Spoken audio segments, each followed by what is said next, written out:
जमात इस्लामी कराची के अमीर हाफिज नईम रहमान का कहना है कि फैक्ट्रियों में काम करने वाली खवातीन समेत तमाम के हुकूक की जद्दोजहद कर रहे हैं। जमात इस्लामी के ज़ेर एहतमाम प्रेस क्लब पर रैली से खिताब करते हुए इन्होंने बताया कि बिलावल भुट्टो खवातीन के हुकूक की बात करते हैं लेकिन अपने घरों में बहनों के हुकूक नहीं दिया करते। हम ये देख रहे हैं कि बिलावल साहब को इस वक्त बहुत ज़्यादा औरत मार्च लगा हुआ है।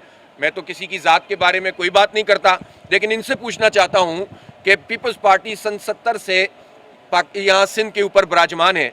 सारे वडेरे जागीरदार जाए नजर इनके घरों के अंदर औरतों को इन्होंने कितने हुकूक दिए हुए हैं।